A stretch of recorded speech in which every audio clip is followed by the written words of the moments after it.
Sejam bem-vindos a mais um Yelcast do Piauí. Para o mundo! É isso aí, Kilson Johnny. Sejam bem-vindos a mais um podcast hoje muito especial.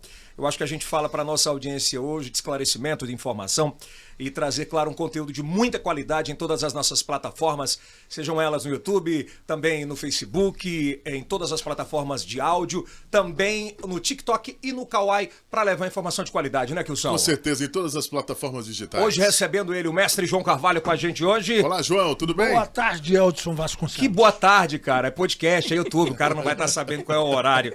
E hoje... A gente tá gravando à tarde. Então tá bom. Lembrando que tem que agradecer os nossos patrocinadores que sempre estão com a gente, a Hora Telecom, ao Grupo Texas, também a Formato, estreando hoje com a gente também aqui, o Empório do Zeca, maravilhoso. A agradecer, vamos lá, produção, me ajuda aí. A Faculdade Santo Agostinho. UniFSA, Faculdade Santo Agostinho, a todos eles que sempre estão com a gente aqui, a YBeer, que é o primeiro depósito online, 24 horas Hora com Telecom. gente, a melhor internet do Brasil. E hoje, recebendo com muito carinho ele, nascido no dia 10 de agosto de 1972, no município de Maringá, no Paraná. Ao contrário do que muitos pensam, ele não nasceu em berço de ouro. É verdade, é verdade. Primeiro é um prazer aqui ter todo mundo. Eu, na verdade, sou filho de professores, né? Professores nunca foram milionários, né? Muito distante disso, aliás. Meu pai era professor de geografia, dava aula na universidade também, Universidade Estadual de Maringá. E minha mãe era professora de literatura. Então eu cresci meio cercado entre livros e atlas. Né? Sempre assim? Sempre foi assim. Todo bate-papo, entrevista, eles começam praticamente sempre com o atual, né, do que acontece. E a gente tem a ideia de sempre construir uma linha do tempo para contar um pouco. Bom. Como é que foi a juventude? Como é que eram quantos filhos? Como é que era naquela época? Eu tenho um irmão mais velho. A gente passou a infância e a adolescência inteira brigando. Sério? Como todo bom irmão faz. É verdade. Mas gosto muito dele, né? Qual o nome dele? É César. César Moro, né? Então, hoje ele mexe com informática, ele tem uma empresa de informática. Sabe aquele cara que você aquele parente que entende de informática, mas nunca consegue te ajudar naquilo que você realmente precisa? É ele.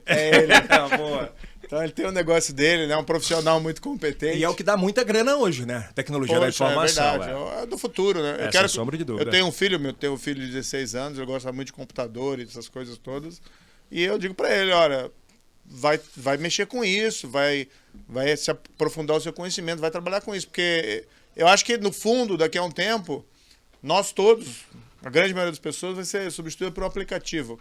Você, eu, todo mundo aqui. Essa semana, inclusive, saiu uma matéria do moleque de 17 anos que estagiava, ganhava R$700 e ele perdeu o estagiário para uma empresa da Califórnia por R$40 mil. Olha só. Olha que loucura, né? Então ele era o cara da informática em casa. Ele era o cara da informática, Mas assim, cresci, eu tive uma infância normal do interior, eu tinha um avô que tinha uma pequena fazenda, mas era em Ponta Grossa, que é uma cidade um pouquinho distante. Meus parentes moravam lá, de vez em quando a gente ia lá, de vez em quando meu pai me levava a pescar, a gente ia pescar lá no Paraná, né? No Rio Paraná, que tinha que pegar a estrada também, não é tão perto de Maringá, mas a gente ia várias vezes, meu pai gostava muito. Foi uma infância normal, né? Eu estudei em escola de freira, tá? Era Colégio Santa Cruz, Irmãs Carmelitas, e depois estudei também em escola pública. Como é que era a educação nesse aspecto? Seus pais cobravam muito? Quem que cobrava mais, o pai ou a mãe? Eu sempre fui bom aluno, sabe? Então, na verdade, nunca teve assim muita cobrança, que minhas notas eram realmente boas. Então, nunca tive assim esse tipo de cobrança. Eu lia muito. Eu gostava de ler quando era criança, quando era adolescente. Então, primeiro a gente lia os livros infantos juvenis, aquela coleção Vagalume. Acho que todo mundo se lembra dela. Depois comecei a ler também, gostava muito de ler literatura, porque minha mãe tinha uma coleção grande. Pequeno Príncipe? Não, lá essa época não foi bem por aí. Não, mas pode continuar, Nunca participei de concurso. Não, eu ia falar uma coisa. Mas pode falar. Não, melhor não. Vamos lá, vamos seguir esse raciocínio. Então você gostava muito de ler. Entrou direto na magistratura ou exerceu outro cargo?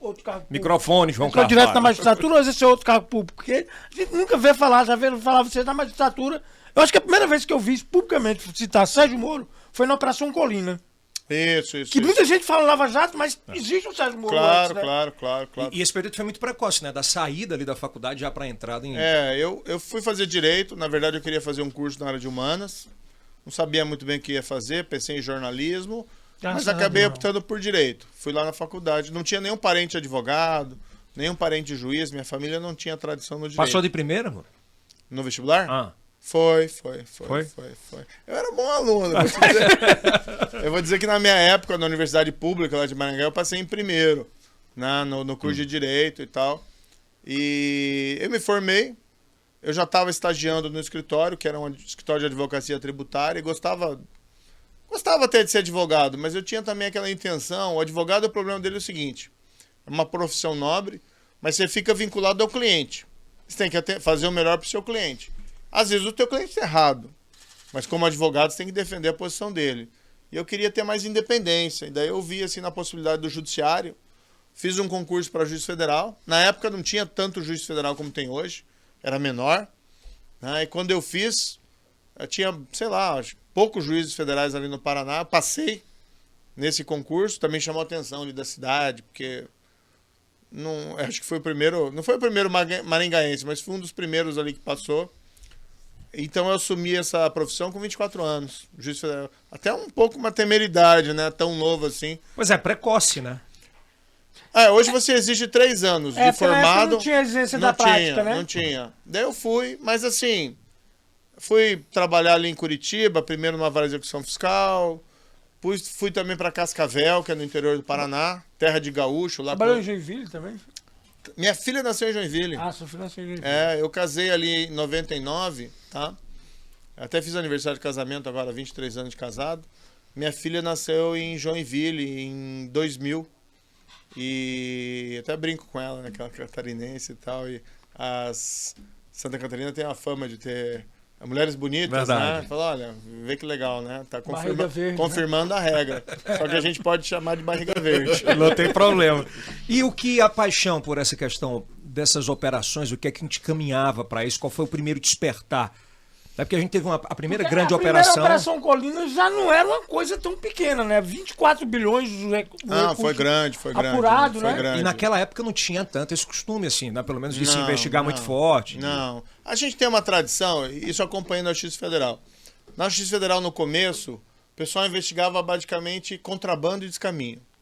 Né? Era os sacoleiros lá, e nem eram os grandes contrabandistas. Depois começaram a pegar traficante de drogas, e foi evoluindo até para pegar grande traficante. Eu tive um processo lá contra o Fernandinho Beiramar, né, que era ele e a quadrilha dele. A gente teve até decreto de prisão. Eles tinham... Era até uma história interessante, que a gente aprendeu um pouco de detalhes lá sobre a operação dele. Como ele é? tinha 2 bases. Tinha uma na região de Foz do Iguaçu e uma na região de Guaíra. Todo mundo tem uma base de Foz, né? Um negócio impressionante.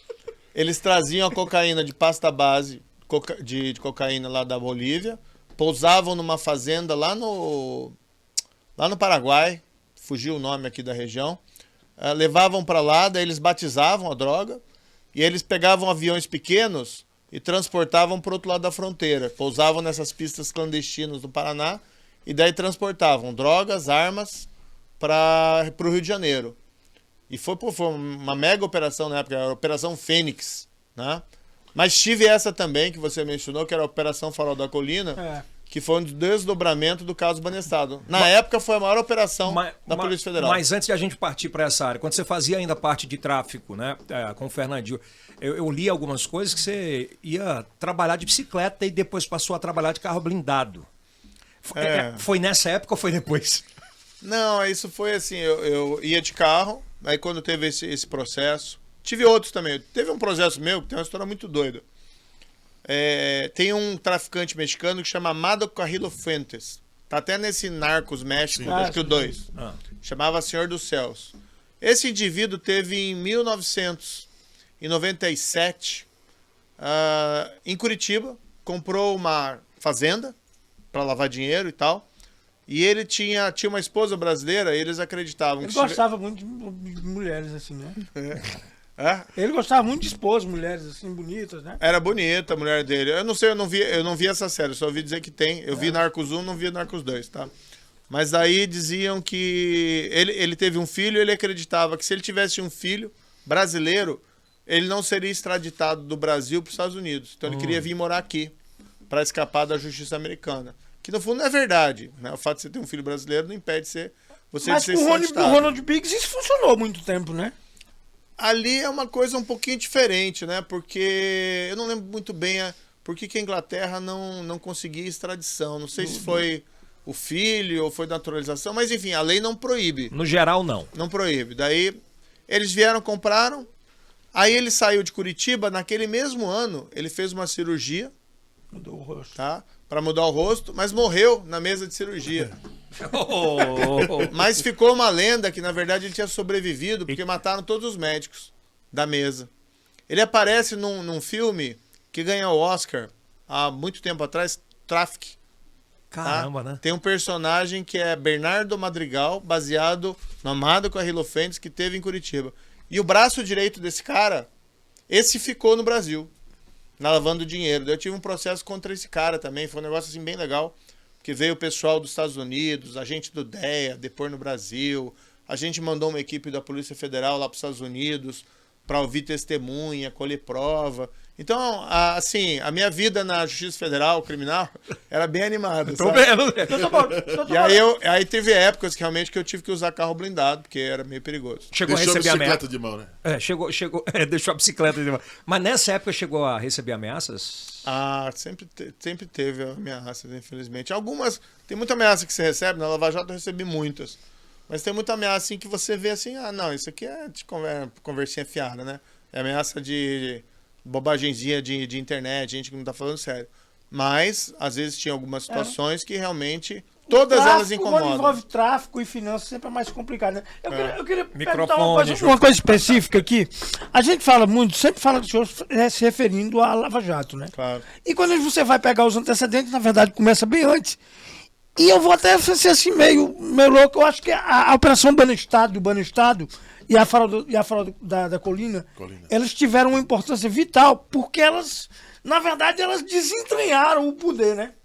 Você vê que ali, realmente, quando entrou para a lavagem, começou-se realmente eu acho que o grande legado da sua passagem pela magistratura não é Lava Jato, é tudo. É que na sua presença você tem os poderosos pela primeira vez.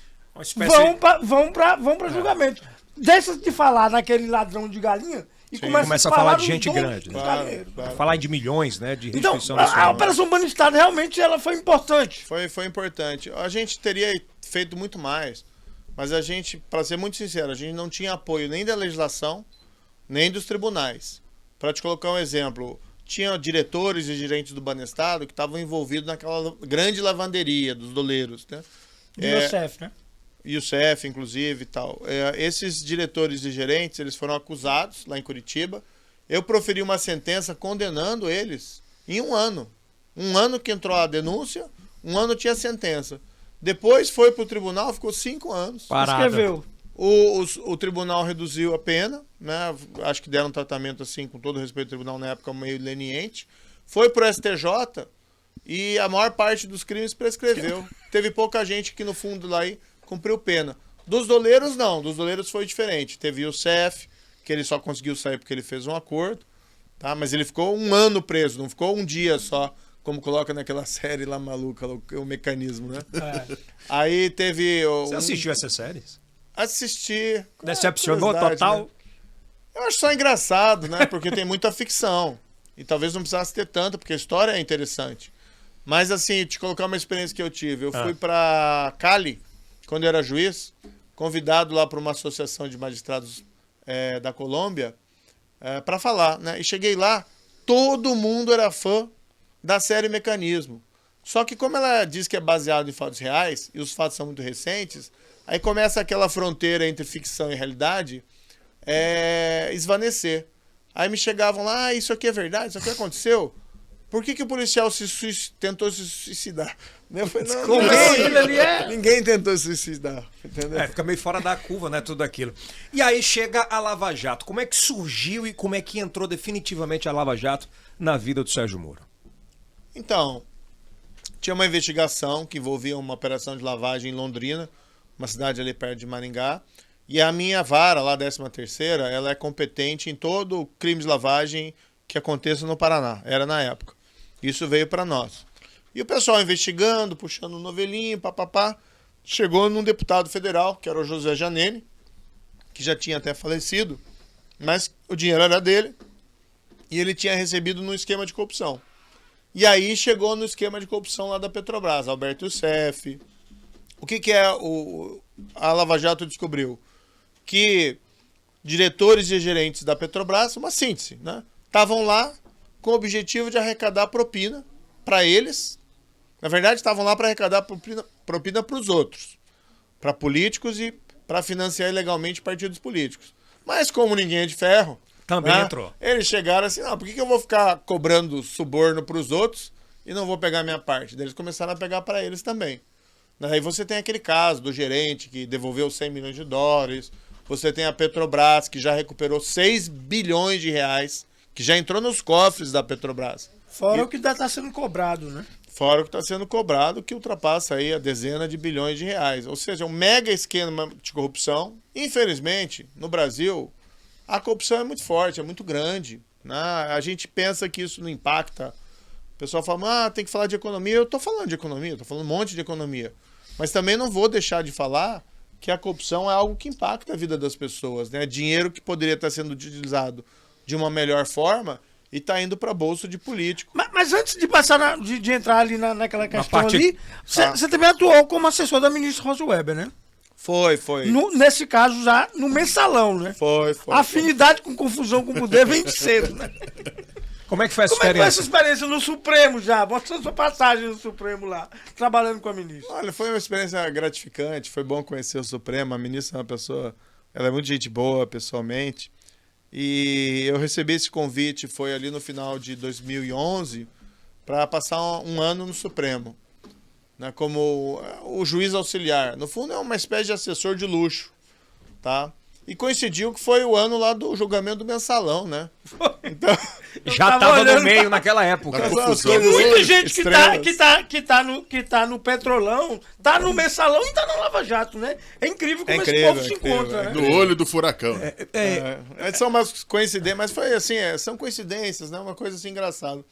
Mas foi uma experiência boa, porque daí você pôde ver todo aquele caso e o Supremo proferiu uma decisão que foi importante, ninguém tinha muita fé no Supremo, que ele ia proferir lá vereditos condenatórios, e no final condenou muita gente. A gente teve um precedente, eu acho que não é nem precedente, mas um caso meio isolado, que é um ministro do Supremo não esperar a expulsória, né? Como eles chamam a compulsória, né? Que foi o ministro Barbosa. O Barbosa teve um papel importante ou de confrontação, ou era mais, vamos dizer assim, um folclore em cima dele? Eu acho que ele foi importante no julgamento do mensalão, ele fez a coisa correr e acontecer, tá? Mas também não tira o mérito de outros ministros, ali o Carlos Aires Brito, tá? O próprio César Peluso, que participou ali no começo e foi presidente e deu andamento. Então foi um bom momento do Supremo, teve muito voto vencido também, tá? Acho que algumas condenações, as penas ficaram abaixo do que deveriam, até, né? Exatamente. Mas assim, foi um bom momento. E aquilo deu uma sinalização para toda a magistratura, vocês têm que pegar firme com a corrupção. E foi o que a gente foi fazer na Lava Jato. Isso. Mas o que a gente acompanha, doutor Moro, é que a dosimetria ela é muito dura na base e nas cortes superiores essa dosimetria, de certa forma, ela fica muito acanhada, né? João, a gente tem que ser bastante sincero aqui. Infelizmente, o Brasil, né, para você ter uma aplicação rigorosa da lei em caso de corrupção, é muito difícil. É o rico e poderoso, ele sempre consegue escapar das garras da lei. Às vezes até quando ele comete um crime tipo assassinato. A não ser que você assassine alguém lá que também seja igualmente Poderoso também. importante. Então a gente tem um problema sério no Brasil, e isso, nosso projeto, a gente quer mudar isso, que é aquela velha história do sabe com quem você está falando, Foro privilegiado. pessoas que se acham acima da lei. Não é esse país que a gente quer construir, então a gente quer fazer algo diferente. A Lava Jato foi um momento histórico no Brasil que a gente teve a lei sendo aplicada com rigor para criminoso de colarinho branco, para corruptos e corruptores. Ô, amor, deixa eu te fazer eu sempre tive essa curiosidade. Você falou agora sobre essa questão. Você sabe com quem você está falando? Isso. Nos bastidores, quando começaram as audiências com presidenciáveis, né, com senadores, deputados, você chegou a sentir, por exemplo, chegava na audiência, o cara olhava e no olho ele falava, você sabe com quem que você está falando? Como é que eram esses bastidores assim? Você era escancarado Era. mesmo. Eu acho que Intimidação no olhar. eu acho que é diferente ali no meu caso, porque acho que eles também sabiam com quem estavam falando. Então, eu sempre fui muito rigoroso ali nos processos.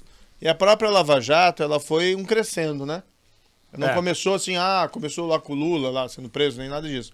Isso começou mais, não vou dizer devagar, mas começou com os diretores da Petrobras, com os doleiros, e aí foi crescendo. Então, quando chegou na época lá de, por exemplo, ir depor para você o Eduardo Cunha, né, que era o ex-presidente da Câmara e tudo, ele era bem desafiador e tal. Até porque ele ameaçava todo mundo no Afrontoso, Brasil, né? Ele mas afrontava ele, o presidente. mas ele não chegava a esse ponto. Ele de ficou querer se pianinho impor lá na ali. hora? Não, pianinho não. Eu acho que ele é uma pessoa assim muito... Ele estava muito assertivo, né? Assim, olha... Confiante, né? Mas a história dele era muito ruim, né? Dava, lembra? A conta dele na Suíça tem $1,5 milhão, que foi descoberto. E rastreando esse dinheiro, a origem é um contrato que a Petrobras comprou direitos de exploração de uma área de petróleo lá em Benin, na África. Né? Então, assim, você tem. Tem uma origem tudo. bem Não direitinho. é um rastreamento, é um direitinho. segmento, né? É. Não tinha como E dar. aí ele chega, a desculpa dele, não, essa conta não é minha, eu sou usufrutuário em vida.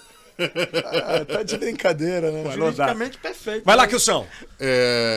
Doutor, por que a corrupção no Brasil é considerada sistêmica? O que a gente viu na Lava Jato, assim, você tinha praticamente uma tabela.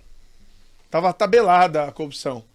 Tá? Era uma prática sistemática. Foram 10 anos, diretores nomeados pelo Lula na Petrobras, tá arrecadando suborno e propina de grandes empreiteiras. Então, quem ia fazer um contrato com a Petrobras, pelo menos aqueles grandes contratos, já sabia de antemão que tinha que pagar. Tá? E era tabelado, era 1 a 3%, a depender do caso. E parte desse dinheiro ia 1 a 3% do valor do contrato. Quando você pensa no valor dos contratos da Petrobras, aprendi um pouquinho, né, sobre isso. Aí tinha lá um aluguel de navio sonda. Pô, $500 milhões. Para aluguel do navio. Para alugar um navio. Né? E 1% sobre isso é muito dinheiro, É entendeu? muita grana. Então, às 3% vezes variava. então? Não, às vezes era 1, às vezes era 3. Aí parte ficava com os diretores, que ninguém é de ferro, né? Eles tinham parte deles. Aí tinha a parte que ficava que ia para os políticos, e aí você tinha político de vários partidos, e parte ia para os partidos, agora meio que rimou, né? Parte ia para os partidos para financiar ilegalmente as eleições. Mas isso tudo também acontecia porque a gente praticamente não tinha regra de compliance aqui, né? Era como eu sempre digo nos coisas, era um cabaré, né? Administrativamente essas estatais, né? Essas estatais eram... Você vê que tem gente que indicou no governo Figueiredo e que indicava no governo Dilma. Era um negócio assim, completamente do PMDB, principalmente. O PMDB, aquelas antigas forças. Tem duas coisas que são um legado bacana da Lava Jato que às vezes passa despercebido. Tá? A Lava Jato ela fez despertar no Brasil o compliance anticorrupção. Tá? Independentemente desses reveses agora lá pelo Supremo, que eu acho um absurdo, mas tudo bem, as empresas brasileiras passaram a desenvolver uma cultura de integridade. Claro que não são todas, né? E mesmo naquelas que tem não é uma maravilha, não necessariamente, mas houve um grande salto, isso até é pesquisado estatisticamente, que as empresas começaram a observar e adotar políticas de compliance verdadeiras. E a outra situação que eu ouço muitas pessoas, sabe? Então tem muita gente que chega para mim e fala assim, olha, eu resolvi fazer direito por tua causa. Essa influência, né? Eu acho que o poder maior da Lava Jato, tá, foi inspirar as pessoas. Então eu encontro muita gente que chega para mim, olha, eu resolvi ser juiz por sua causa, eu quero ser juiz por sua causa, eu fui fazer direito por sua causa. Ou seja, eu mudei, né? Eu passei a defender um tipo de ação diferente em relação a essas coisas erradas por causa da Lava Jato. Então, inspirar as pessoas, eu acho que é o aspecto mais importante da Lava Jato. Esse é o legado da Lava Jato? Não, legados são vários, mas acho que dois. O principal para mim, se você perguntar, qual que é o principal legado? É inspirar as pessoas. Né? Inspirar as pessoas a querer um Brasil honesto, tá? Um governo honesto e saber que roubar é errado. São lições fundamentais que, infelizmente, às vezes não tem no Brasil. Para a gente passar por esse episódio e chegar rápido no atual momento, como é que o Lula definitivamente entrou na Lava Jato? Qual foi o momento ali? E você disse aqui é o filho. Como é que se conseguiu identificar definitivamente o governo? Bem, veja, todo esse escândalo de corrupção aconteceu no governo dele. Ele que nomeou os diretores e todos e tal.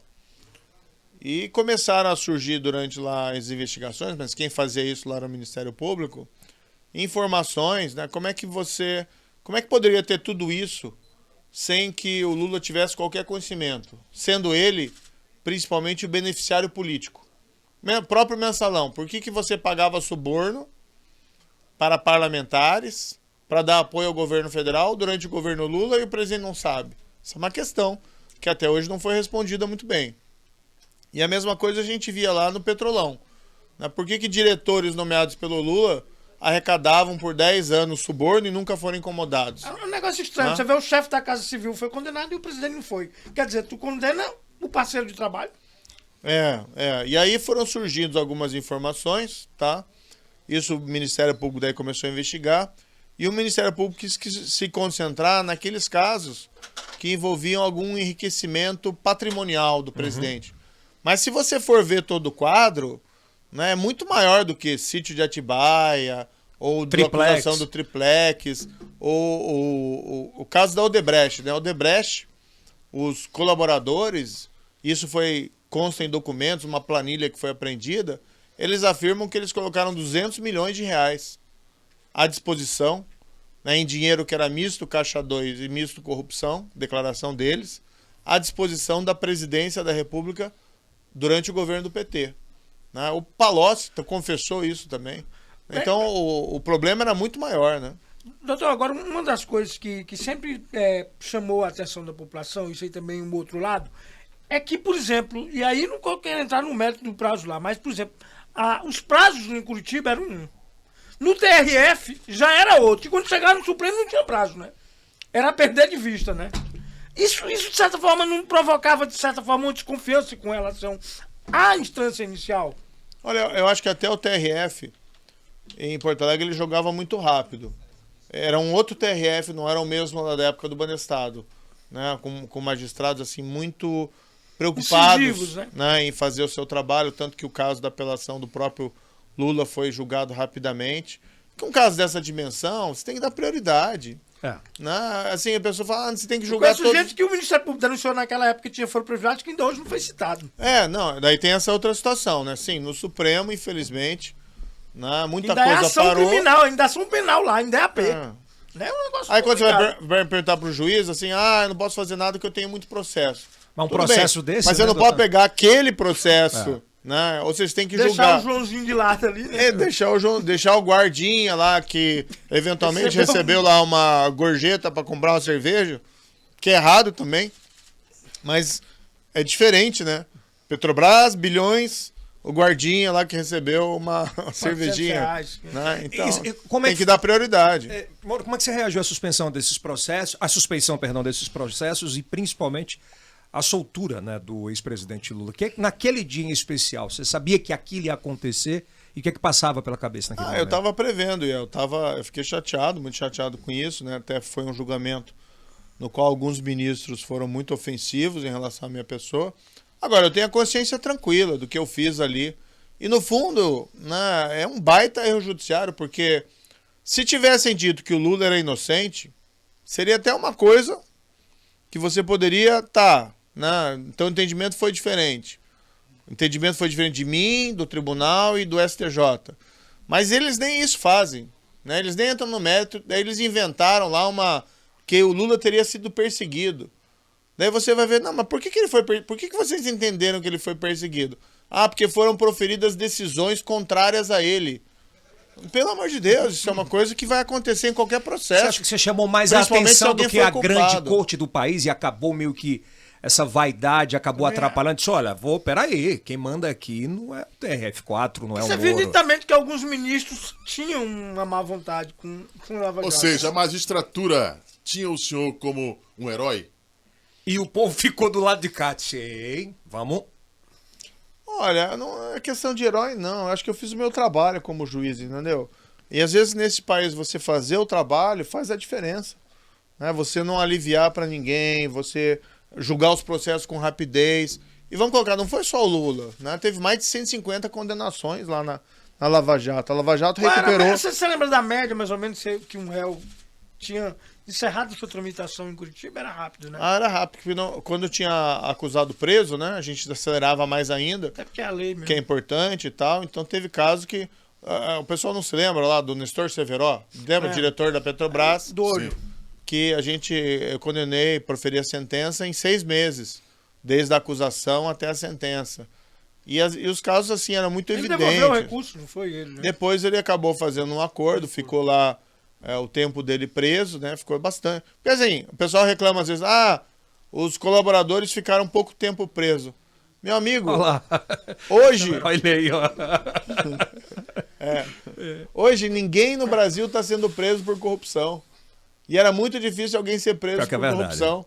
Então quando veio a Lava Jato e o cara ficou, como teve gente lá, 3 anos preso, né? O Marcelo Odebrecht, o Eduardo Cunha ficou 4 anos preso. Isso para o Brasil é quase prisão perpétua, porque não fica hoje um dia, porque infelizmente, tá, houve um desmantelamento do combate à corrupção desde que eu saí do Ministério da Justiça. Eu tenho ouvido muito ainda, né, e principalmente artigos e principalmente oposição, né, que é oposição a esse projeto que você tem. Você falou, olha, fala muito pacote, né? o pacote geral. Fala, na época da Odebrecht ele desempregou muita gente perdeu o Brasil. Olha, os Estados Unidos, quando acontecem situações assim em outros países, se coloca uma multa muito forte, bilionária, e faz com que a empresa trabalhe. Como é que você enxerga isso e qual é a avaliação que você faz disso? Isso é uma conversa fiada, né? O pessoal que fala isso, até a gente compreende as críticas, mas assim, quem quebrou as empresas foi o governo do PT, com um esquema de corrupção que ele fez durar por mais de uma década, tá? E as próprias empresas que se envolveram nesse esquema de corrupção por mais de uma década. Todas essas empresas, desde o primeiro dia da Operação Lava Jato, que foi preso lá o Paulo Roberto Costa, e aí eles já sabiam que eles tinham feito coisa errada. O que eles deviam fazer? E é o que acontece nos Estados Unidos. A própria empresa faz uma investigação interna e ela procura as autoridades para informar o que aconteceu de errado. Que é a forma da empresa resolver os seus problemas sem danos maiores. Salvar a reputação, sim, mas você precisa reconhecer os erros, colaborar com as autoridades e pagar lá uma multa ou uma indenização. Todas as empresas investigadas na Operação Lava Jato, desde o primeiro dia, tiveram essa opção. 17 de março de 2014 foi quando teve a prisão do Paulo Roberto Costa. Tá? A Odebrecht foi fazer isso, procurar as autoridades em 2016. Bom tempo. E aí, assim, foi sangrando no período. Entendeu? Agora, o que a gente podia fazer? Não, a empresa é grande demais, então a lei não se aplica a ela. Então vamos falar a mesma coisa pro Lula. Vamos falar, o Lula é grande demais, então pode fazer o que ele quiser e a lei não se aplica a ele porque ele está acima da lei aqui no Brasil, ele é uma entidade superior e vamos todos rezar e dizer amém para ele. Não pode ser assim. Naquela época você recebeu algum tipo de intimidação? Já alguém maior tentou intervir, falar na área política, intervir dentro do seu núcleo? Olha, tinha uma pressão terrível, né, na Lava Jato para que a gente não prosseguisse. Tipo o quê? Quem? A própria Odebrecht promoveu uma campanha difamatória contra a gente na imprensa, contratou lá, né, teve lá uma movimentação em cima de contratação de investigadores para ver se descobriam coisa errada dos policiais, do Ministério Público, de mim também, entendeu? Então teve a campanha dos blogs sujos relacionados lá ao PT, atacando a mim, atacando até minha esposa, atacando minha família. Te doía Jogo aquilo? bruto. O senhor falou em ataque e agora, vez por outra, eu vejo alguns recortes, mostrando pessoas gravando e fazendo até um massacre da pessoa em público. Eu vi aquela viagem dos Estados Unidos que uma moça filma e faz uma injúria, uma calúnia ali na boa, né? Aqui em Teresina já teve também. Né? Eu queria saber, essa questão lhe incomoda tanto quando você vê, por exemplo, essas publicações?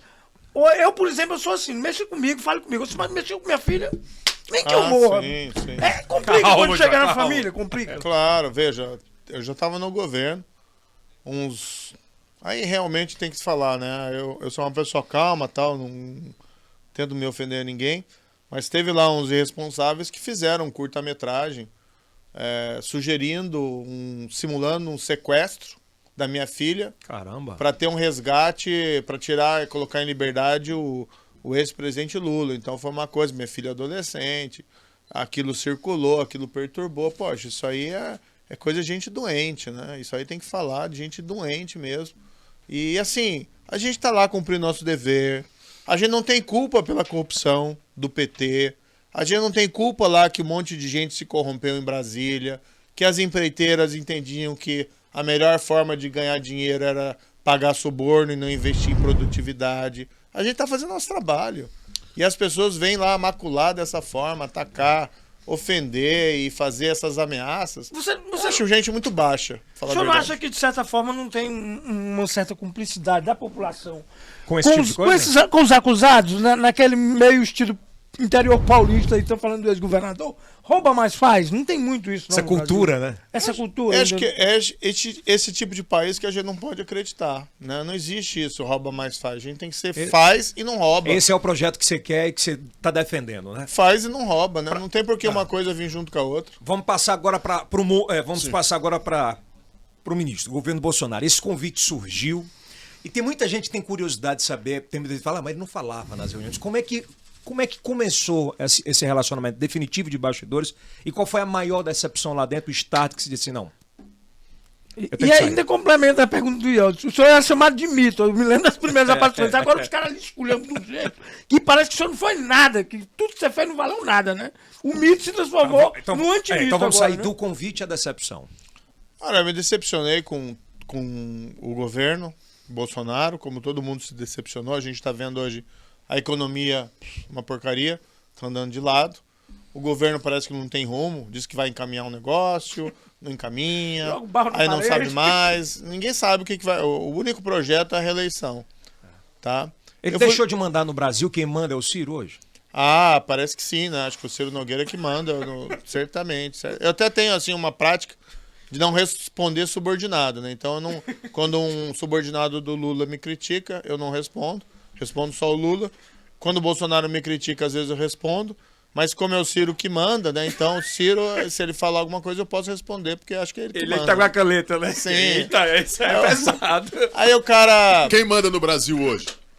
Quem manda no Brasil é o Centrão, né? É o Ciro? É o Ciro, é o Arthur Lira. O presidente foi eleito, dizendo que não ia se aliar ao Centrão. Hoje quem manda é Ciro Nogueira, Arthur Lira, acho que o Valdemar da Costa Neto. Então, assim, acho que a gente tá errando quando a gente critica o Bolsonaro. Tá? A gente tem que criticar quem manda. Tem que criticar ali esses três. Mas aí é aquela pergunta, todo mundo fala do Centrão, mas todo mundo governa do Centrão. Mas vamos voltar. No seu caso, você vai compatibilizar com o Centrão? Você pode ter certeza que eu sou bem diferente de Lula e Bolsonaro, entendeu? Porque essa história eu estudo há 20 anos, há 25 anos, vamos voltar, anos, vamos né? Mas aí eu vou te dizer, tem uma diferença, tá? Muito clara. Eu não tenho rabo preso, tá? Eu não tenho rabo preso. Então eu posso conversar, posso ter diálogo, mas eu tenho meus princípios, meus valores, que são da população brasileira. A gente precisa ter um governo honesto, tá? Então a gente pode construir, sim, política pública, chegar a consenso.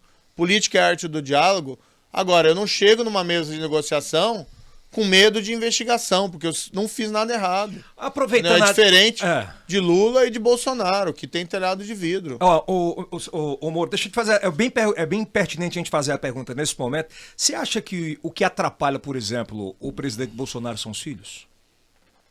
Não, isso é aquela transferência de responsabilidade, né? Eu acho assim, o país vai mal porque o presidente, infelizmente, é ruim. Tá? E essa história de ficar, eu não posso fazer nada na economia porque os governadores, eu não posso fazer nada porque o Supremo não me deixa governar. Eu acho que a gente pode criticar o Supremo, a gente pode criticar os governos do Estado por decisões que tomaram. Mas, assim, a liderança não se exime da responsabilidade dizendo que a culpa é dos outros. A liderança tem que assumir a responsabilidade. Como foi na pandemia. Se tem uma pandemia no país e você é o presidente da República, assuma a responsabilidade pela condução, para levar o país para fora da pandemia com o menor dano possível. E não fique lá reclamando como se você não tivesse nada a ver com isso. Vai lá, Kilson. Doutor Sérgio Moro, existe uma diferença entre criticar e perseguir. O senhor critica o Lula ou persegue o Lula? Eu nunca tive nenhum problema pessoal com o Lula, tá? Deixar isso muito claro, eu nunca tive nenhuma animosidade. Até se a gente for pegar aqueles vídeos lá das audiências, você pode ver que eu fui, assim, extremamente polido e urbano e respeitoso com o ex-presidente. E, na verdade, quando há alguma confrontação, algum ataque, é normalmente dos advogados dele que assumem uma postura ofensiva em relação a mim. Tá? Então eu sempre fui muito tranquilo em relação a isso. Eu estava lá cumprindo o meu dever. Apenas porque eu acredito, e ainda acredito nisso, que o nosso projeto que é isso, que esse país não pode ter ninguém acima da lei, ainda que a pessoa se chame Lula. Tá? Ele não pode ser tratado de maneira melhor, diferente, só porque ele é ex-presidente da República. Moro, por que você decidiu definitivamente se candidatar e ser essa opção para o povo brasileiro de um novo projeto de construção do Brasil? Qual foi esse start? Foi depois de toda essa decepção com o Bolsonaro, o que você passou dentro do governo? Aí eles dizem que perguntam sempre, né? Quem foi traído ou quem traiu? Foi o Moro ou foi o Bolsonaro? Né? Sempre essa situação. Olha, essa explicação é muito simples, né? Eu fui para o governo, fui convidado depois das eleições, tá? Fui convidado depois, fui sondado uma semana antes do segundo turno, mas fui convidado depois das eleições, aceitei porque eu tinha um sonho. Né? Quem não sonha em você ter um projeto de mudança do Brasil para fazer algo melhor? E se a gente voltar nosso relógio lá para 2018, ninguém pode dizer, não tem uma chance de dar certo. Tem uma chance. Pode dar errado. Mas eu não queria ser aquele cara que 10 anos depois olhasse para trás e pensasse assim, puxa, eu não fiz tudo que eu podia. Tive a oportunidade e não fui. Quando você percebeu que realmente não ia rolar, rolar. Eu, por exemplo, quando eu vi aquela coisa passou no pacote de crime, comecei a ver os comentários em Brasília, conversando, trabalhei lá em Brasília, o pessoal disse, não rola, João. Quando você percebeu que não ia para adiante. Quando eu não tive, por exemplo, quando eu não tive o apoio do presidente para o projeto de lei anticrime. O presidente é eleito, dizendo que, olha, nós precisamos combater a corrupção, o apoio à Lava Jato, a gente precisa combater o crime. Eu faço um projeto de lei com uma série de mudanças que iam dar um salto, tanto no combate à corrupção, como também no combate de outros crimes. Tá? Eu não tive um apoio zero do Bolsonaro. Chegou no final, e acho que esse foi o momento assim que toda e qualquer ilusão caiu. Na Câmara, tá? O projeto ele foi alterado para pior. Tá? Deputados lá colocaram coisas que prejudicavam. Centrão e PT, né? Na verdade, muitos dos que estavam ali advogaram em causa própria, né? Porque eram réus em processo. Enfim. Aí restringiam prisão, restringiam essas colaborações, uma série de coisas. Entrou a questão também do abuso de poder por parte de magistrados e autoridades. Tiraram lá a execução em segunda instância, né? E aí foi lá pro presidente, eles modificaram, foi pro presidente, o presidente podia vetar as alterações. Ele lhe ligou, falou com você no dia? Eu pedi que ele vetasse, eu tinha falado com ele já antes, e ele tinha me dito que ia vetar tudo, tinha assumido um compromisso comigo. Falou mesmo? Falou, eu vou vetar tudo que vocês pedirem, me falou expressamente. Tá, isso eu tinha costurado um acordo político no Senado, que o Senado ia sustentar o veto, se ele vetasse, né? Então, o Senado ia sustentar? Foi um acordo, tá? Isso estava presente até a Simone Tebet na época. O Álvaro Dias. Estava presente o Álvaro Dias, estava lá o pessoal do Muda Senado e estava o pessoal do PMDB. Foi costurado esse acordo. Aí chegou, eu viajei no final de ano, fui visitar meu filho, que estava fazendo um intercâmbio no Canadá, tá? Ele tinha lá, na época, 14 anos. Fui visitar ele, passar o Natal com ele. Até o resto da minha família ficou no Brasil, porque a passagem estava muito cara. Acabou só indo eu. E ali no dia 23, me ligam do Planalto dizendo que o presidente não ia vetar. Tá? Mas peraí, mudou por quê? Como assim? E aí, Complicado isso, né? e aí ele não queria falar comigo. Ele não Tá? queria falar com Não você queria falar comigo. Daí, mais tarde eu insisti. no telefone. É que eu tava no Canadá, daí, mas eu tinha falado com ele pessoalmente antes. Aham. Não foi assim, eu pedi o veto no telefone. Não Essa- foi uma coisa não Tinha Não, não, conversada, essa né? primeira Sim. conversa foi pessoalmente, que tava Sim, tudo ok. que ele ia Nessa vetar. segunda do dia 23 já tava insistindo pelo telefone. No dia 23 ele insistiu.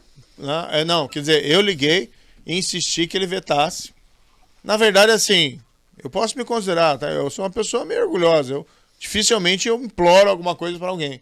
Nesse dia eu praticamente implorei ao presidente. Né? Presidente, é importante vetar, que vai prejudicar o combate à corrupção, vai prejudicar o combate ao crime, a sua bandeira e tudo e tal, etc. O presidente foi irredutível, não vetou. E a resposta dele pra você foi qual? Olha, eu já sabia que o compromisso dele com combate à corrupção e o crime era uma falácia. O que o presidente quer, o que ele entende de segurança pública, ele quer dar uma arma para cada cidadão no Brasil. É isso que é isso. Política de segurança pública para ele é isso. Mas você só entendeu depois. Isso foi, não, veja, isso foi, quando eu fui pro governo, eu tinha um projeto, ele disse que ia apoiar meu projeto. Inclusive, eu me lembro que ele dizia que tinha Tá. carta branca, né? Isso. Era o único que tinha na época. Isso, e a gente conseguiu Ele fazer, desce. algumas coisas boas, não por conta dele, mas no Ministério da Justiça, reduzir, por exemplo, o crime violento. Caiu 22% em 2019, em comparação com 2018, os assassinatos. Crimes cibernéticos com o delegado Alessandro Barreto, que é piauiense. Isso, que é daqui, a gente formou lá uma equipe, teve lá projeto, operação, É. tá? Mas ali, então, ele não vetou a explicação dele. A partir dali, Que você se Lobá- desiludiu com o governo. Não, ali caiu totalmente qualquer ficha. ilusão, né? Não, já tinha caído antes. Já, né? Tá? Mas assim, ali foi o momento assim, não, realmente não tem. Tem a imagem Mas daquela nada reunião Era uma questão ministerial, de né? tempo, né? Era uma questão de tempo isso aí. Você acha dizer, que no pacote anticrime Sim. o Bolsonaro atravessou o Rubicão ali de vez pro lado do Centrão? Ali acho que foi, abraçou, beijou, casou. Namorou primeiro. Hoje ele. Pode falar. Conclua. Ele é amante do Centrão? Tem a imagem muito clássica da última reunião que você participou, que você entrou calado e saiu calado. Mas veja, eu falava nas reuniões, aquela que foi filmada, que foi uma reunião, com todo respeito, né, a todo mundo que estava dentro grotesca, era muito difícil falar qualquer coisa, porque tava um show de horrores, né, desculpe. E aí, realmente, ali eu não vi espaço Você para não falar acha alguma complicado coisa. estar com o presidente? Cá pra nós, eu acompanhei algumas, eu até escutei os áudios de algumas daquelas reuniões, até porque depois foi publicizado. Olha aí. O presidente levou a transferência de uma superintendência do DPF para o reunião de ministério. Não é assim. Não é uma redução do poder do presidente, não. Não é uma coisa que abala até a credibilidade do governo, não. Olha, eu não quero levar para o lado pessoal, né? A minha opinião sobre o governo é muito ruim. Eu acho que o governo falhou, desmantelou o combate à corrupção. Hoje ele entregou o governo para o Centrão e o país está andando de lado. Então, assim, é uma constatação objetiva. Não é nem pra trás, é completamente de lado. Para trás em algumas coisas. Mas na economia, a gente está estagnado, não tem emprego, as pessoas estão sofrendo. Tem casos de imagem de gente em fila de osso, caçando lagarto. Então, assim, é um governo que não deu certo. Mas agora, não dá para a gente trocar um governo que não deu certo, que não está dando certo, por um governo que já não deu certo no passado, que é o governo do PT, né? Que foi o escândalo de corrupção, que foi a grande recessão de 2014 a 2016. Até hoje, a gente não conseguiu se recuperar daquela recessão, com desemprego e tudo. A renda per capita, hoje no Brasil, é inferior à renda per capita de 2013. Então, assim, o estrago que o PT fez no país foi tão grande e profundo, tá, que a gente não conseguiu se recuperar. E aí, como é que você vai optar entre essas duas? Tem aquele filme, né? Escolha de Sofia. Sim. Alguma coisa mais ou menos assim, né? Uma coisa assim tão ruim que você não consegue fazer, você fica perdido. Por isso que eu coloquei também, uma das razões Pois é. de eu ter colocado meu nome, tá? Primeiro que eu não desisto fácil daquilo que eu sonho, daquilo que eu acredito. Então eu acredito sim em um país com crescimento econômico inclusivo. Eu acredito que a gente precisa ter um país que você possa chegar lá na tua casa, olhar no olho do teu filho e dizer, filho, roubar é errado. Tá? Se você roubar, vai sofrer as consequências. E também você possa olhar lá pro teu filho e dizer para ele, falar a verdade para ele. Filho, você tem que trabalhar duro, você tem que estudar, você tem que trabalhar duro. Se você fizer isso, você vai ter direito a uma parte da prosperidade. A dedicação e esforço pessoal, né, leva as pessoas em algum lugar, como é a grande maioria dos brasileiros. O que a gente vê hoje é o contrário. É uma cultura que vem principalmente de Brasília, cultura da trapaça, do engano, da mentira. Não é o país que eu quero. Você se elegendo completamente na sua cabeça e certo da volta, por exemplo, dessas operações como a Lava Jato? Certamente, porque a gente vai dar autonomia para a Polícia Federal. O presidente, mesmo eu como ministro, eu não era o super tira. Não, o ministro é para ter política estruturante da polícia, ajudar também o Ministério Público, ajudar os outros órgãos lá relacionados ao Ministério da Justiça. Eu me envolvi mais, na verdade, na época como ministro da Justiça, nas operações que envolviam combate ao crime organizado, porque envolvia questões de logística e às vezes envolviam também coordenação entre outros ministérios. E tá? até às vezes muitos recursos mesmo, né? Exatamente. Então quando a gente fez a transferência das lideranças do PCC de São Paulo para presídios federais, quando a gente combateu lá a crise de segurança por 2 vezes no Ceará, e nos programas que a gente criou, Vigia nas Fronteiras, a Rede Nacional de Bancos de Perfis Genéticos, a Força de Intervenção Penitenciária Federal nos presídios, ou seja, isso deu resultados, tá? Agora, evidentemente, precisa dar autonomia para a Polícia Federal fazer a investigação, como os órgãos de polícia em geral. Isso você vai fazer. Ah, certamente. A minha ideia não é virar presidente para virar o super tira. Não, a gente tem que cuidar do país. Prioridade 1 é crescimento econômico. Também tem que combater a corrupção. Mas o papel disso é da polícia. Se você não dá autonomia para ela, se a polícia vai investigar alguém poderoso e o delegado é transferido, o superintendente é trocado, você intimida o diretor da Polícia Federal, aí eles não conseguem fazer nada, porque não Mas tem toda segurança. essa situação ela é criada por uma figura que a gente chama aqui de como é que é? Foro privilegiado, que até mudou o nome, hoje é prerrogativa de foro, né? Muda o nome, mas o viés é o mesmo. É afastar quem está no comando dos poderes da apreciação do judiciário, né? Isso também tem que ser uma política de Estado? Olha, compromisso nosso projeto, uma das primeiras coisas que a gente vai fazer em 2023 é acabar com o foro privilegiado para todo mundo. Até para presidente, eu vi essa Até declaração. para presidente da República. Tem que acabar, né? A única forma de você justificar foro privilegiado hoje em dia é você afirmar que o político é melhor que o cidadão. Se você conseguir justificar isso, que político é melhor que o cidadão, tudo bem, foro privilegiado. Ele precisa de um Você acha privilégio. que passa no Congresso? Não. Peraí, Mas assim, a gente não acredita nisso. O político não é melhor que qualquer cidadão. Então a gente precisa acabar com o foro privilegiado. Acho que passa. Você acha que passa no Congresso? Se o presidente mandar um projeto dizendo que corta para ele também...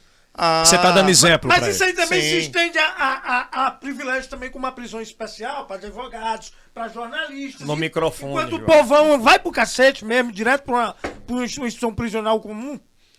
Eu acho que a lei tem que ser igual para todos, entendeu? Então essa questão de separação de preso e tal, precisa quando tem o risco do preso sofrer violência de outros presos. Mas é uma regra genérica, só porque você tem um diploma, Não vai pra você não ir para cadeia, para prisão comum, é errado. É errado, moralmente errado. A gente precisa construir uma república, na verdade, no Brasil. Antes de a gente entrar na parte final da participação dos nossos colegas, o que isso ainda tem uma pergunta, uma curiosidade. O senhor, claro, não saía muito pelo Brasil, caminhando, fez isso no governo, claro, agora em pré-campanha, conhecendo o Nordeste. Qual é a diferença de fazer campanha no Sul, Sudeste, agora no Nordeste e no Piauí? E o que é que se enxerga do Piauí para o futuro? Olha, essa oportunidade é percorrer o país, ouvir as pessoas, conhecer as realidades locais. E algo que tem sido muito gratificante é a gente conhecer experiências que dão certo. Então a gente teve, vou colocar aqui um exemplo, tá? Porque o Piauí hoje a gente está passando muito rápido. Eu quero voltar aqui para ver com mais calma, tá?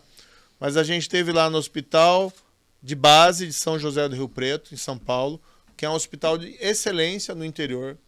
A gente teve no Ceará em lugares como a Casa da Vovó Dedé, que é um lugar no qual eles ensinam música e arte a jovens de uma comunidade carente ali do local, e aí conseguem colocar esses jovens em posições como orquestra, filarmônica, até em países lá no exterior. Uma casa na qual você respira arte e dedicação.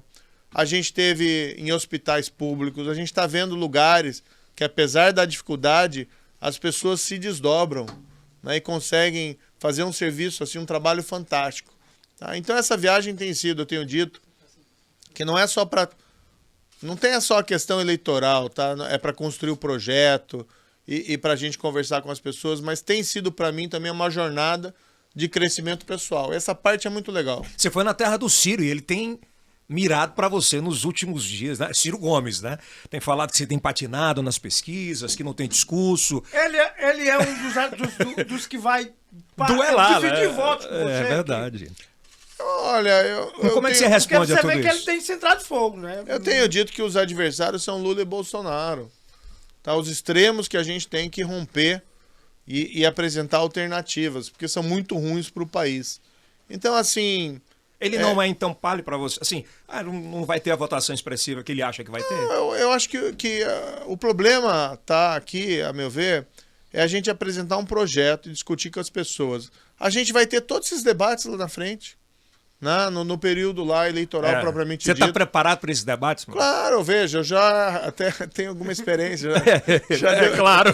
Já debati com o Lula lá atrás. Você acha que o Bolsonaro vai correr dos debates esse ano? Eu acho que nem o Lula nem o Bolsonaro vão aparecer. Você acha que o Lula não vai aparecer? Não vai. Bolsonaro Acho que você acha não. que não vai, de jeito nenhum para os debates? O Bolsonaro é compreensível.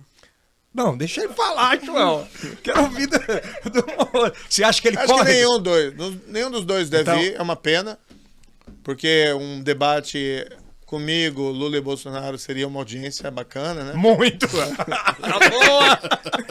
Mas Boa não é arte. tirada, é. Eu até falo brincando assim, vamos chamar um terapeuta também pra... E o Ciro Gomes não vai estar, não? Pode ser, ele pode ir, não tem nenhum problema em debater com ele. Ele tá falando aqui, olha, a gente teve processo com o Fernandinho Beiramar, que prendeu o Fernandinho Beiramar, com o líder de cartel de Juárez. A gente teve a Lava Jato, que foi toda aquela pressão, né?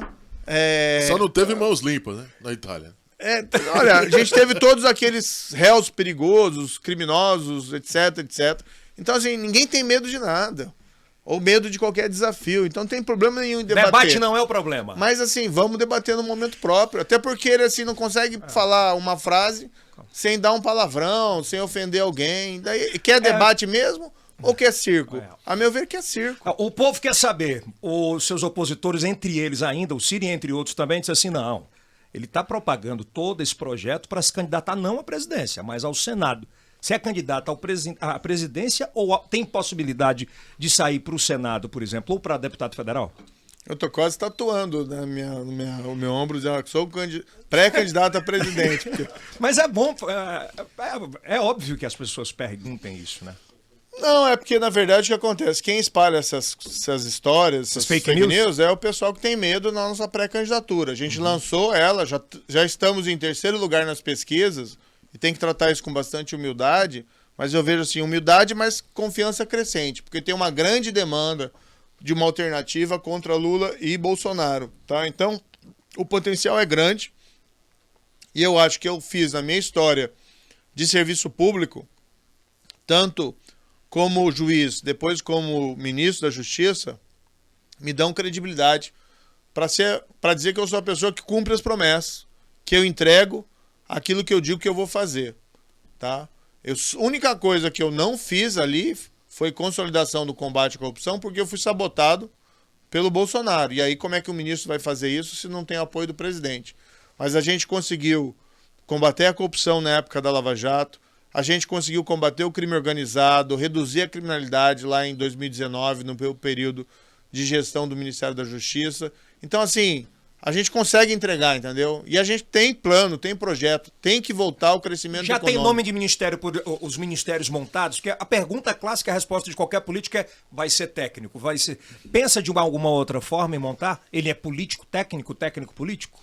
Eu acho que essa é uma questão um pouco de carro na frente dos bois, né? Então a gente está nesse período construindo o projeto. É muito cedo para falar em nome de vice, muito cedo para falar em nome de ministro. O que eu tenho hoje é uma equipe que está coordenando tecnicamente a construção de um programa.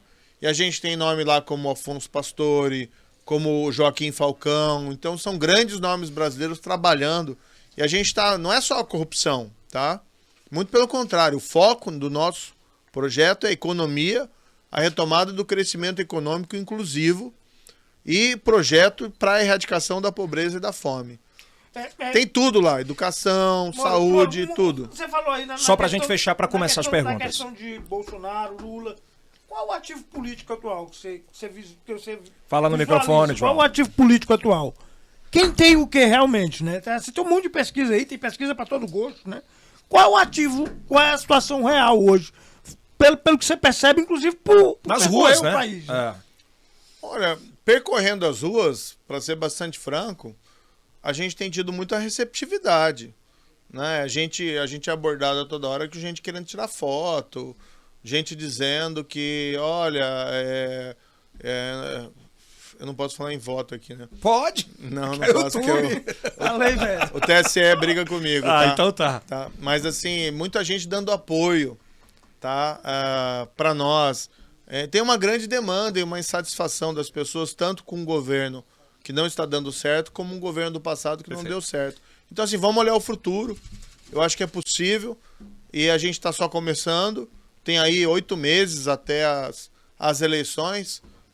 Eu não posso acreditar que o Brasil vai cometer um suicídio de colocar Lula e Bolsonaro em 2023. Antes de a gente passar para as perguntas e fechar, o senhor falou em equipe aí agora há pouco, né? A gente teve recentemente esse episódio que mexeu com o Brasil inteiro, inclusive na demissão do apresentador do Flow, Monark, que lá estava o deputado Kim, que há poucas semanas atrás participou inclusive de uma live, né? Na apresentação daqueles valores do trabalho que foi realizado por você. Ele acabou se envolvendo nesse episódio. Como é que você analisa primeiro as declarações do Monark e a participação do Kim nisso e se ele continua participando no seu grupo político? Olha, eu já me manifestei até nas redes sociais, tá? Nazismo é um crime e uma ofensa contra o povo judeu e contra a humanidade. Então, o nazismo não se debate.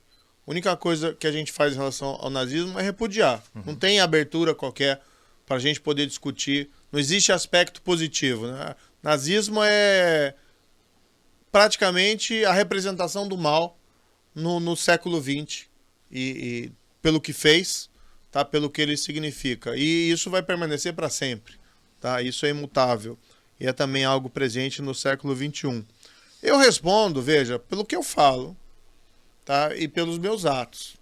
Nós temos aliados. Estamos construindo alianças. Cada um deles responde por que eles falam e o que eles fazem. No caso do deputado, ele cometeu um erro brutal, tá? O Kim cometeu um erro brutal e ele pediu desculpas para isso. E tem que pedir mesmo, né? E tem realmente que se ajoelhar e pedir desculpas, porque foi um grande erro brutal. Agora, não pode a gente utilizar um episódio no qual ele cometeu um erro brutal para cancelar toda a história desse indivíduo, né? Porque esse tipo de erro pode acontecer brutal e ele não defendeu, né? Ele não defendeu ali o nazismo. Ele tem uma abordagem errada em relação a esse tema, profundamente errada, mas ele longe de defender ali o nazismo. Então, assim, uma coisa é uma coisa, outra coisa é outra coisa. Diferente do erro entendeu? do Monark. O Monark ele já vinha... Não, mas posicionalmente o Kim falou uma coisa e o Monark falou algo muito mais grave. É isso que eu tô perguntando. Algo muito mais grave. Mas assim, jovens falando besteira e cometendo erros brutais, tá? Em relação a esse tema, porque esse tema é um tema muito sensível, né? Depende de como você aborda, isso ofende as pessoas. É como a questão do Holocausto, né? O Holocausto é uma maior tragédia, não sei se é do século XX, mas talvez toda a história da humanidade, que é massacre em massa de grupos por questões raciais. Então, assim, é algo abominável. Não existe qualquer possibilidade de relativização desse tema, fato. Você vê a loucura que é o poder da comunicação no microfone aqui em Teresina, não sei se você soube ontem, mano. Ontem à noite aqui um moleque tava com a camisa, foi para um restaurante e desafiou todo mundo com a camisa nazista. Olha o que é a disseminação desse ódio, né? Isso faz parte do momento que a gente vive no Brasil hoje, você acredita nisso? Eu acho que essa polarização é ruim pro Brasil. Em todos os termos. Emburrece o debate. E a gente começa a pensar esses temas em relação ao que o PT defenderia ou o que o extremo, né? o Bolsonaro defenderia. Então isso é ruim, porque a gente é melhor do que isso. E eu acho que assim, política não pode ser separar as pessoas em amigos e inimigos. Tá? A gente tem adversários, tem gente que pensa diferente, mas no fundo o brasileiro sempre foi considerado uma pessoa, um povo muito tolerante, um povo muito respeitador e um povo que tudo bem, o Brasil tem lá os seus problemas, mas um povo simpático, até no exterior.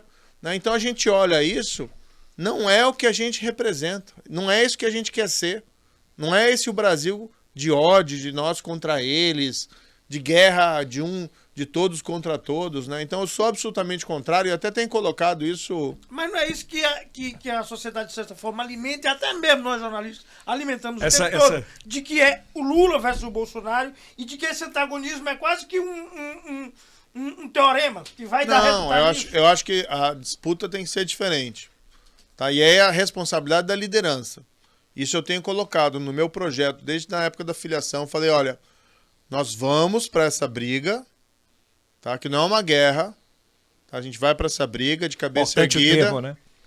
A gente vai de cabeça erguida, mas a gente não vai fomentar discurso de ódio para ganhar a eleição.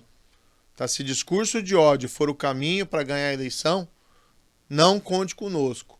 Porque aí é o papel da liderança de fazer aquilo lá, colocar a bola no chão. Pesos e contrapesos. Vamos se acalmar e vamos discutir essas propostas. Dialogar. Porque isso esconde também a realidade.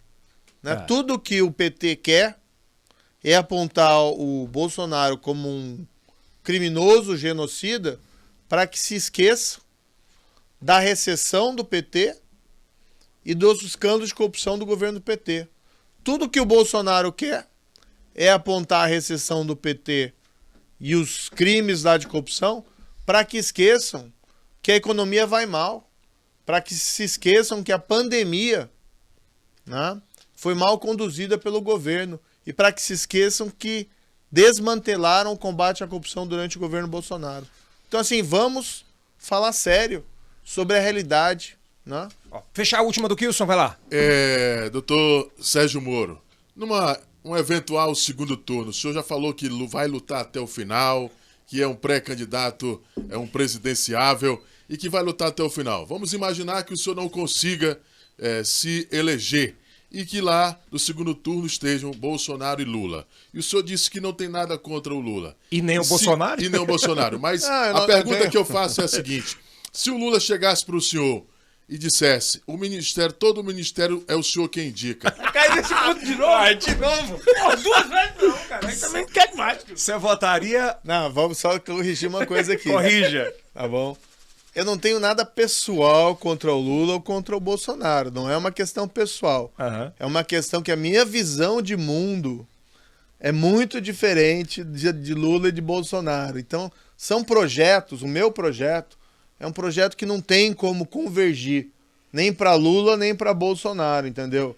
Então, não é questão pessoal, assim, eu não tenho um sentimento de vingança. De ódio, né? De ódio. Então, assim, eu sou uma pessoa muito tranquila em relação a isso. Acho que quando você cultiva ódio, você começa a se transformar em algo que você não quer ser. Mas segundo turno, seria voto nulo?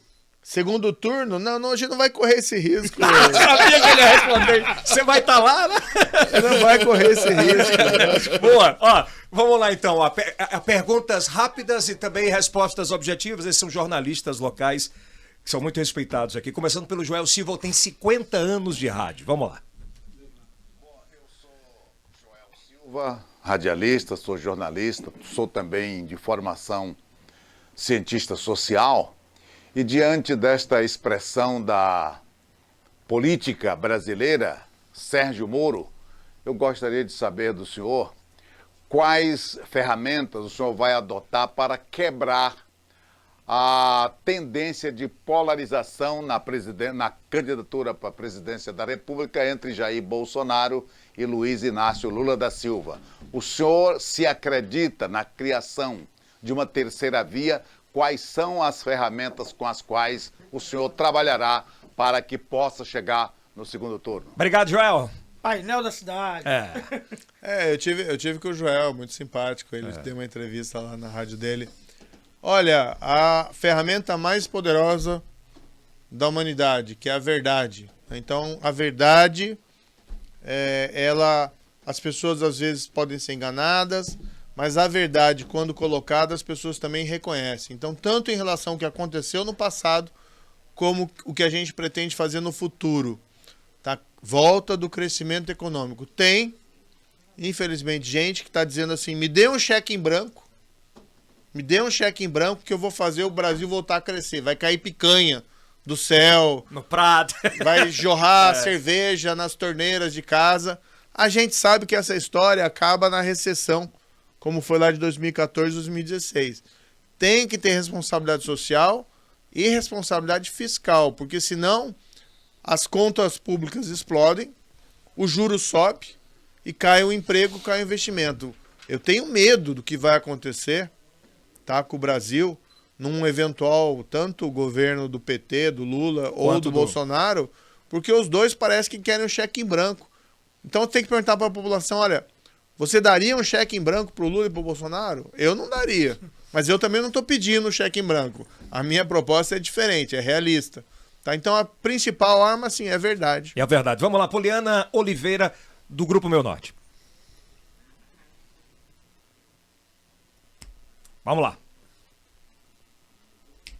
Áudio. Não estamos escutando ela, Jó. Foi censurado. Foi censurado. Não foi não. Vai. Vamos lá? Dá para dizer então que essas Volta candidaturas lá, não tem problema, vai. Continua sem. Nome que chegou a terceira via ainda não tem nenhum nome que chegou a 2 dígitos, pelo menos 10% de intenção de voto nos levantamentos que têm sido realizados. Dá para dizer então que essas candidaturas fracassaram no projeto de tentar tirar Lula ou Bolsonaro do segundo turno? A dura Ela é dura, A Poliana Oliveira, ela tem outra, vai tranquila. Tá bom. Mas não, olha, a gente teve uma pesquisa, saiu semana passada, do Instituto, que é bastante sério, que nos coloca um 10,8, né? Então, verdade, 2 dígitos. Então, na verdade... O processo nem começou ainda, né? Na verdade, até 3 dígitos, né? 10,8. Mas já é um avanço, né? Para as primeiras pesquisas. A gente acabou de começar. Tá com 20 anos ainda, tem 8, né? A gente acabou de começar, então, assim, tem muito tempo pela frente. Então, as pessoas... ou tem que votar no Lula ou no Bolsonaro. Não, peraí, a gente está em fevereiro, meu amigo, né? Então vamos com calma. A gente tem o nosso projeto, nosso carro tá andando. E assim, 11, vou colocar 11, vou dar um crédito aqui do 10,8 para 11. Né? As nossas pesquisas internas estão nos dando com 11. Aí, claro, aparece uma pesquisa lá que joga lá embaixo, a outra que, sei lá, né? Mas já tem 2 dígitos nessa 10,8. Sim. Vamos lá, quem vem agora é a Ari Carvalho. Vamos lá. Play, DJ. Oi. Para o segundo... Caso o senhor não vá para o segundo turno na eleição presidencial de 2 de outubro, o senhor vota em quem? O senhor vota no ex-presidente Lula para presidente? O senhor vota no atual presidente Jair Bolsonaro? O senhor anula o voto ou vota em branco? E por quê? Já meio que respondeu. Que a gente... Você já disse que vai estar... Olha, o Brasil não pode correr esse risco, não vai chegar a esse risco. Isso não vai acontecer. Eu acho que até tava tendo um boato aí que o Bolsonaro ia até desistir, né? Você acredita nessa desistência dele? Ele ia ser candidato a... Talvez tenha que perguntar pro Ciro Nogueira. Talvez ele trocou naquele negócio que ele foi deputado federal. Acho que ele tava pensando no Bolsonaro. Seria o Ciro Nogueira? Não, ele tá dizendo que ele tem que perguntar pro Ciro. É uma espécie de um ventríloco aí. É uma espécie de... porque o Ciro não falou aí que eu ia concorrer a deputado federal. Acho que ele talvez trocou. Né? É uma boa. Quem agora? Francis Teixeira. Rapidinho, tá terminando aí. Confirmou a sua suspeição em relação aos processos que envolvem o ex-presidente Luiz Inácio Lula da Silva. Eu gostaria de questionar se o senhor se arrepende, de algum modo, de como lidou com os processos do ex-presidente da República ou se não se arrepende de nada. Boa. Não, eu tenho um grande orgulho do trabalho que a gente fez na Lava Jato, sabe? Porque o país sempre foi considerado um país corrupto, infelizmente, em que as pessoas roubavam e ninguém ia para a cadeia. A gente mudou isso durante a Operação Lava Jato e foram mais de 150 condenações. Empresários poderosos, políticos inescrupulosos. O Lula foi só mais um desses condenados. Né? Eu acho que ele não pode ser tratado como diferente dos demais, como se ele estivesse acima da lei. Eu já falei sobre isso. Nunca houve perseguição contra o ex-presidente. Eu nunca tive uma animosidade pessoal em relação a ele. E esse julgamento do Supremo, a gente respeita o Supremo, mas foi um baita erro judiciário. Porque não tem lógica o julgamento. Suspeito... Foi um erro. João, microfone. Existe aquela questão de que o Supremo, de acordo com a sua formação, ele muda os entendimentos. Por exemplo, agora a tendência. Agora tem a tendência ele vai nomear um novo ministro, já nomeou tem 2 nomeados, inclusive piauiense. Meu amigo Cássio Nunes Marques. É ex-amigo, né? Porque depois você Fala, João. Termina a pergunta. Mas queria perguntar bem sério. Essa questão não é uma questão que acontece no mundo todo, das cortes mudarem os entendimentos de acordo com sua composição constitucional? Do Supremo, veja, o próprio Supremo Tribunal Federal autorizou a prisão do Lula em março de 2018. Né? E ele só foi preso porque o tribunal em Porto Alegre confirmou a condenação dele em primeira instância. E aí foi o mandado de prisão. Aí foi no Supremo, foi aquela decisão 6-5. Tá? A Lava Jato estava no auge ali e tinha um grande apoio da opinião pública. Né?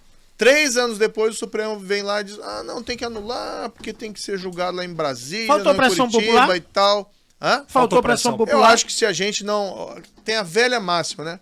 O preço da liberdade é eterna vigilância. A gente pode adaptar também.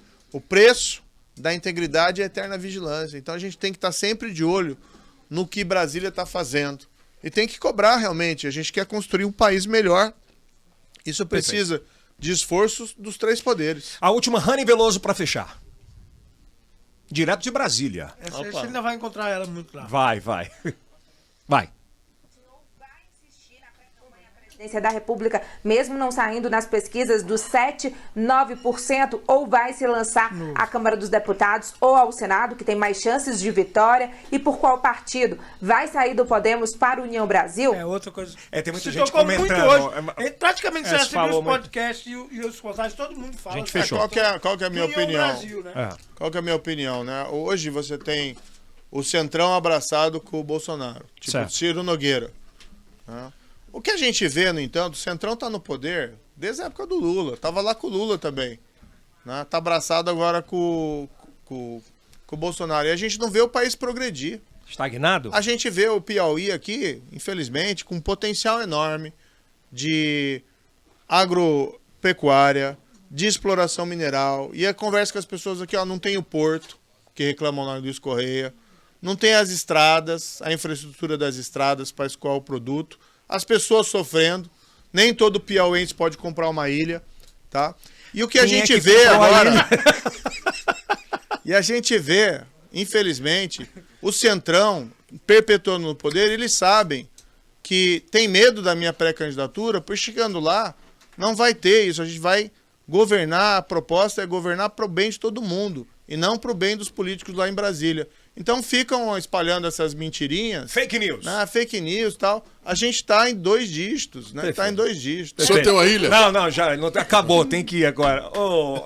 Doutor Moro, muitíssimo obrigado por separar um tempinho pela passagem pelo nosso estado, por ter vindo, bater esse papo. Eu acho que esse tipo de comunicação ela é muito importante, principalmente hoje em dia. E queria que você deixasse essa mensagem para o povo se inscrever no canal para assistir. Claro. Se inscrevam no canal aqui.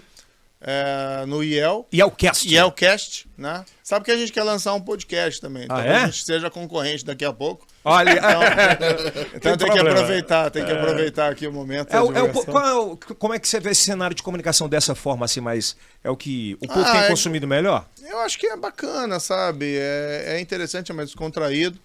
Isso atrai um pouco mais o espectador.